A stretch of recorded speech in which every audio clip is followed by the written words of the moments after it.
Le gras du ventre est souvent le plus difficile à perdre et le plus simple à gagner. Que cela soit pour des raisons esthétiques avec la graisse sous votre peau, et il y a aussi des raisons de santé avec la graisse viscérale qui peut provoquer bon nombre de problèmes de santé. Dans cette vidéo, nous allons voir ensemble comment perdre du gras, que cela soit sous-cutané ou viscéral. Première chose, on va commencer par déconstruire quelques mythes. Est-ce qu'il y a des exercices qui peuvent induire une perte de gras locale au niveau du ventre? Il y a bien une théorie qui dit que si l'influx sanguin est augmenté dans une zone, alors la lipolyse dans cette même zone est, elle, augmentée. La lipolyse est le mécanisme mis en œuvre par l'organisme pour dégrader les graisses afin de les rendre absorbables et utilisables. En gros, si je fais beaucoup d'exercices dans une zone, par exemple les abdos, alors j'augmente la lipolyse dans cette zone, donc ici, le ventre. Et donc potentiellement, je perdrai de la graisse localisée au ventre. Et c'est vrai, on a pu voir une augmentation de la lipolyse dans les zones où l'influx sanguin était augmenté. Mais hélas, utiliser les graisses d'une zone est très différent de perdre du gras dans cette zone. On les utilise, mais c'est pas pour autant qu'on va les perdre. C'est complètement différent. La lipolyse n'est qu'un processus parmi tant d'autres du corps humain. Et d'ailleurs, c'est à peu près la même logique pour les longues séances de cardio à intensité basse qui permet d'utiliser le gras comme source d'énergie. C'est vrai, on utilise bel et bien le gras comme source d'énergie pour des séances plutôt longues et peu intenses. Mais à nouveau, parce qu'on utilise le gras qu'on va perdre du gras.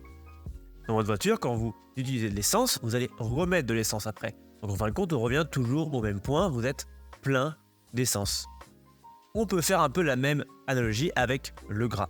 Vous pouvez utiliser ces graisses, mais si à chaque fois dans votre corps vous remettez autant de calories et du coup indirectement autant de graisse, vous revenez au même point. Et d'ailleurs, d'autres études l'ont montré avec, par exemple, celle-ci, avec deux groupes. Un groupe qui fait des abdos tous les jours et un groupe qui ne fait pas d'abdos tous les jours.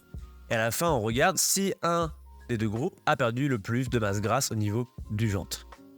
Et le groupe qui a fait des abdos tout le temps n'a eu aucune différence de perte de masse grasse au niveau du ventre par rapport au groupe qui ne faisait aucun exercice. Donc clairement et définitivement, on est sûr et certain que on ne peut pas perdre du ventre seulement avec des exercices, ce n'est pas possible. Bon, du coup, c'est-à-dire qu'on peut pas perdre de ventre. Et bien si, on peut, ça veut tout simplement dire que ça va être un peu plus long et un peu plus dur que prévu.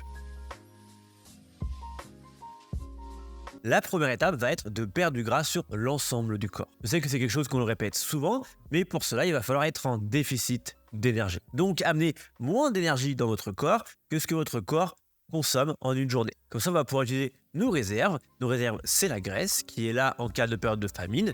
Et si on puise dans ces réserves, on va vider ces réserves et donc perdre du gras. Mais au lieu de vous dire juste de manger moins, on va aller un petit peu plus loin dans cette vidéo et on va regarder comment faire ça correctement. Ici, je vais me référer à un expert qui s'appelle Alan Aragon, qui est un chercheur en nutrition. Et en fait, il y a une approche que j'apprécie beaucoup qui permet de perdre de la masse grasse tout en évoluant et en constituant une relation saine avec la nourriture. Car ce qu'on ne veut pas, c'est perdre du poids, mais développer des troubles du comportement alimentaire. La première chose, c'est commune à toutes les pertes de poids, c'est de trouver combien de calories vous utilisez dans une journée. Pour cela, il y a différents outils gratuits, mais par exemple, vous pouvez utiliser MyFitnessPal qui, avec un compte gratuit, va estimer en fonction de vos journées, de votre métier, de votre âge, combien de calories en théorie vous dépensez au cours d'une journée. Ensuite, vous pouvez simplement lui indiquer si vous voulez perdre du poids et il vous donnera un déficit calorique à appliquer. Souvent, c'est entre 400 et 600 calories. Ce que vous mangez actuellement dans une journée et ce que vous devez avoir pour perdre du poids, il va falloir justement réduire ce gap afin d'entrer en déficit calorique. Jusque-là, rien de surprenant, mais c'est par la suite que je trouve l'approche du chercheur très intéressante. Il nous dit ensuite de choisir nos 20 aliments préférés. Oui, préférés. Parce que pour tenir une diète sur le long terme, ou même juste pour apprécier ce qu'on mange et avoir une relation saine, il faut apprécier ce que l'on mange. Si vous vous forcez à manger des aliments que vous n'aimez pas, vous ne pourrez jamais tenir sur le long terme. Et ici, ce qu'on peut faire encore mieux que juste de créer une diète, c'est créer des habitudes alimentaires correctes. Comme ça, à partir de là, vous n'aurez qu'à adapter vos calories, vous pourrez prendre et perdre du poids sainement. Surtout que si vous dites à quelqu'un qui adore la glace de ne plus manger de glace pendant des mois, il y a de fortes chances que soit il va manger en cachette, soit quand il va défoncer plusieurs pots. Donc, on ne peut pas vraiment dire que c'est une relation très saine avec la nourriture. Et c'est justement ce qu'on veut éviter ici. Ces 20 aliments doivent rentrer dans 6 catégories. Les protéines, le gras ou les lipides, les glucides ou les sucres, Ensuite, on aura les laits et le dérivé. On aura les légumes et pour finir, les fruits. Vous allez prendre 3 de vos favoris de chaque catégorie et vous allez du coup obtenir vos 18 aliments pour votre diète. À partir de là, vous pouvez faire à peu près tout ce que vous voulez en recette du moment que ça rentre dans votre total calorique. Alors vous avez vu, on n'en a que 18. Il en manque du coup 2. Et là, pour ces 2, c'est là où on va se faire un petit peu plaisir. Vous allez prendre 2 aliments dont vous ne pouvez pas vous passer. Par exemple, dans mon cas, je vais dire qu'on va prendre le vin et la glace. Et à nouveau, même si j'ajoutais vin et glace, tout ce qui compte, c'est que ça doit rester dans mon total calorique sur la journée. Voilà, c'est votre diète. À partir de ces 20 aliments, du moment que vous restez dans votre total calorique de la journée, vous perdrez du poids.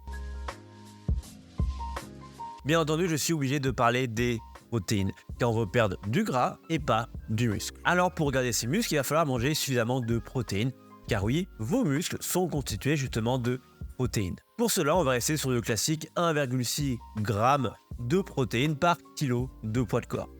Pour quelqu'un qui fait 70 kg, ça fait du coup 112 g de protéines. 70 fois 1,6 et ça vous donne en grammes.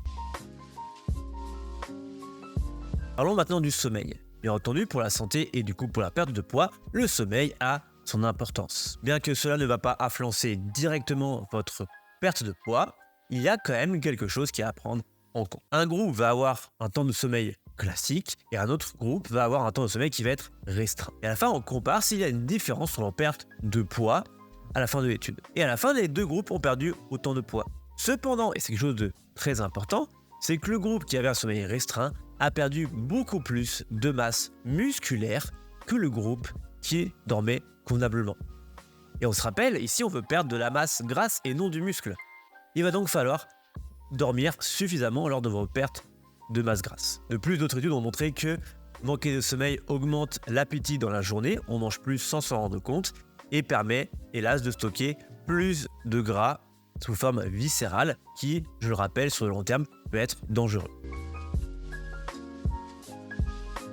Bien entendu, s'entraîner n'est pas obligatoire. Vous êtes déjà en déficit, vous allez perdre du poids. Mais à nouveau, nous, on veut s'assurer de perdre du gras et non du muscle. Et c'est là que s'entraîner est intéressant. De plus, s'entraîner augmente votre dépense calorique dans la journée, ce qui peut faciliter la perte de poids. Du coup, on fait quoi? Cardio ou musculation? Cardio ou musculation, ou même les deux. La musculation vous permet de conserver votre masse musculaire, voire d'en prendre un petit peu si vous êtes débutant, et du coup vous retrouvez à la fin de votre perte de masse grasse avec un petit peu de muscle qui fait toujours plaisir, on va pas se le cacher. Le cardio vous permet d'augmenter encore un petit peu plus votre dépense calorique dans la journée, ce qui, je le rappelle, facilite grandement la perte de poids. Les deux ensemble peut aussi être un bon combo. Attention cependant à ne pas trop en faire quand même. J'ai d'ailleurs réalisé une vidéo sur le sujet avec le cardio, donc je vous laisse la regarder à la fin de celle-ci si vous êtes vraiment intéressé par faire ça correctement. Et si vous cherchez un programme de musculation, j'en fais 2 avec 14 jours d'essai gratuitement, vous avez le lien juste en dessous. Et une chose aussi à prendre en compte lorsque l'on est en déficit, c'est que votre corps va compenser naturellement. Si vous mangez moins, votre corps va naturellement moins bouger et ça inconsciemment. Ça peut être par exemple que vous allez prendre l'ascenseur et prendre les escaliers. Alors, vous allez faire moins souvent le ménage dans la journée ou dans la semaine plutôt, etc., etc. On appelle ça le NEAT en anglais et en fait c'est toutes les activités physiques qui sont dites non sportives. Donc le ménage, marcher pour aller faire ses courses, etc., etc.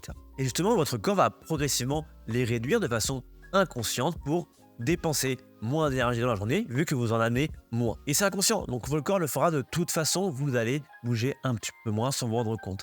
Et donc cette partie de votre dépense calorique dans la journée qu'on appelle le NEAT va descendre. Ajouter du coup du cardio ou de la musculation ou n'importe quel autre sport va du coup augmenter votre dépense liée à votre activité sportive et pourrait du coup compenser justement cette réduction de mouvement. Donc c'est encore un bon poids de plus pour pratiquer une activité sportive en plus de votre perte de poids. Voilà, vous avez toutes les armes pour perdre la graisse du ventre.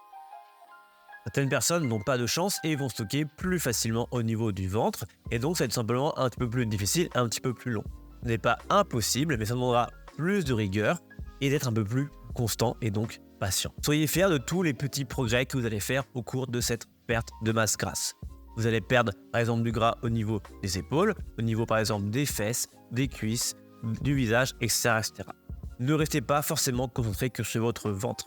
Si vous perdez ailleurs que sur votre ventre au début, c'est normal et soyez-en fiers, vous êtes sur le bon chemin. Vous pouvez faire aussi de votre progression en mesure, que ce soit sur la balance ou que ce soit en vous mesurant ou tout simplement car vos vêtements sont devenus maintenant trop grands. Chaque étape en avant est un progrès et il faut en être fier et ne pas rester focalisé seulement sur le ventre. Si vous observez tout ce que je viens de dire, alors si vous êtes sur le bon chemin, vous perdrez du ventre, il faut juste continuer et être patient. Parfois, beaucoup de gens s'arrêtent juste avant d'accéder justement à cette perte de masse grasse au niveau du ventre alors qu'ils ont déjà tout fait. Donc restez constant, vous pouvez y arriver, c'est sûr. Prenez votre temps, c'est des changements qui prennent beaucoup de temps, on parle de mois, voire d'années pour certaines personnes, mais vous pouvez y arriver.